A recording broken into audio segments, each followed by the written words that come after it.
Hey, it's no matter. Let's talk about my top 10 EPs of this year. Full disclosure, of the 119 EPs on my master list this year, not as many stuck out to me as I expected after last year. Only my number one album scored an 8 out of 10, and then everything else on the top 10 list is a 7.5 out of 10, and some of the honorable mentions. And some of the other honorable mentions were a 7 out of 10. But these top 10 EPs certainly stuck out to me, so let's hop right into them. Left the 99 with the one, 9 with the one, shepherd with the heart of a father for a son. After a few years of searching for his sound, Civilized Creature has found it, honed it, and refined it through this EP. It's funky, it's catchy, it's vibey, it's fun, it's thoughtful. It checked every box for this artist and then some. It even experiments with some really cool and unique music theory decisions. If Civilized Creature sticks with this path or even evolves into something greater, I'm so here for it.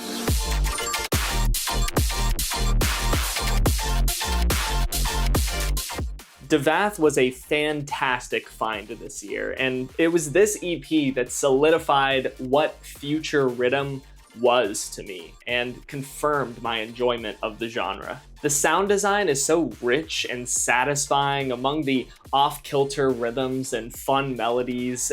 The song structures are also so dynamic in themselves. You never know what you're going to get here, and yet every section leads so seamlessly into the next. What a fun journey and a great introduction to this artist.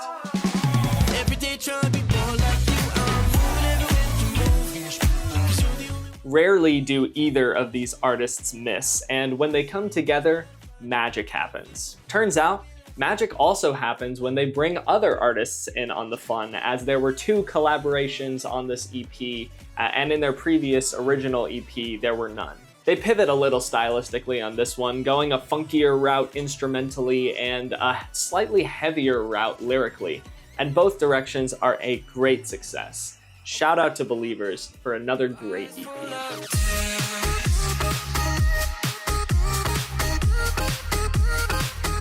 Matthew Parker cooks yet again. This project, it's a little different from normal, zoning in on the emotion of melancholy through more uplifting and fun instrumental vibes, except for a bit of a detour with the feeler Wishing Well.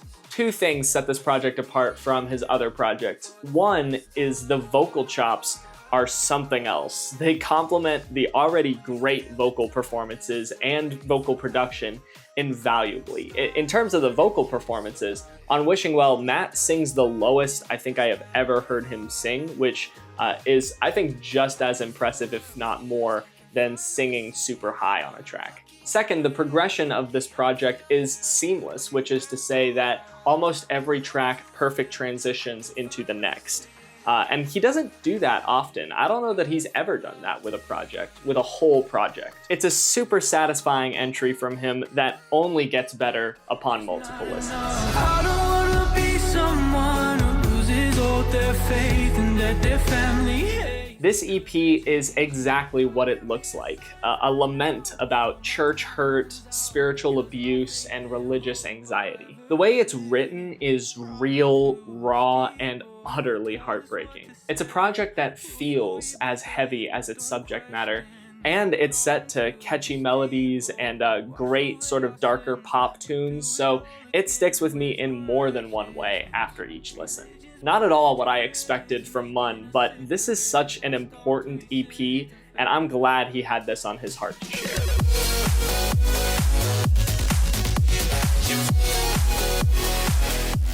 Man, this took me back.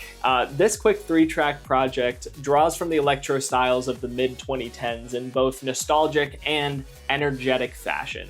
If you told me that Virtual Riot made this EP around the mid-2010s, I would believe you so easily. That first track especially would fit seamlessly on Throwback EP, which, by the way, is my favorite Virtual Riot project and one of my favorite EDM projects just ever. It's pretty difficult to hand me this style and not hook me immediately, but Overblur does the style such justice in this project, and I'm excited for what's coming next. I've listened to his other stuff, and he's pretty versatile, so we'll see.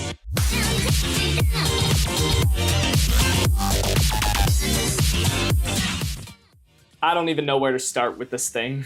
This project flip-flops between the gritty and the cutesy, the heavy and the euphoric, the memey and the genuine quality with such ease. It's the most never let 'em know your next move electro EP I have ever heard in my life. In some respects, it's like the Overblur EP, but it goes epic levels of nuts. Now I'm really disappointed I didn't ever get around to Glitch Cat's album in time, because I would love to hear more from Glitch Cat.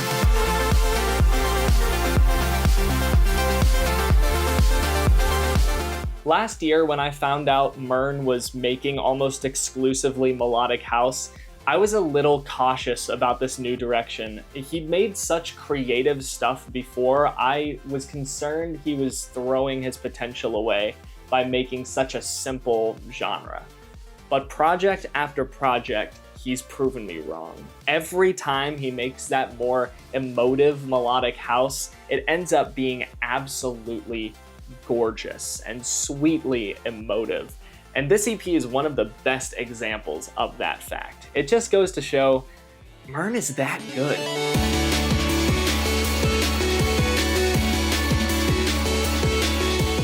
One of the first projects I listened to this year, this stayed at #1 for a long time before my current #1 beat it out. I had no idea what to expect with this artist or this debut project from him, but I was deeply pleased with its emotional indie-tronica sounds. The lyrics, at least from what I can tell from Google Translate, brim with both sweetness and quiet anxiety, while the complex indie-tronica instrumentals complement the vibes wonderfully. The opening to this EP is especially gorgeous, but the other tracks carry their weight as well. I just love this project to death. It's such a great one. Before we get to my favorite EP of the year, I've got to shout out some honorable mentions. So as always, here are some EPs that almost made the list.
Now we come to my #1 EP of the year. This one blew the competition out of the water. It shot up to #1 upon first listen and only grew on me. So, without further ado, my #1 EP of the year is...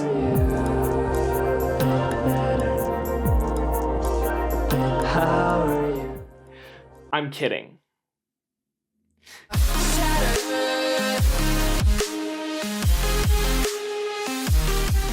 I always expect something great from AU5, and when he announced that he was doing a more personal project, I was really interested to see what that was going to sound like. And it was AU5 in tip-top form, along with vocal flair I didn't know he had in him. It's got some experimentation in there too. I mean, we really got AU5 indie dance and AU5 screamo vocals in a couple tracks.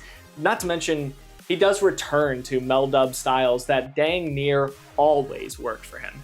Not to mention a return to heavy glitch hop, which also always works for him. This thing checks all the boxes that he set us up to expect with it, and now I'm really excited to hear this new EP and see where it lands on my 2026 list. And those are my favorite EPs of 2025. As always, let me know what you think of these EPs and what some of your favorite EPs of the year are, what you think of some of these takes, and I would love to talk with you guys about it in the comment section. Until then, I'll see you guys later. No Matter out.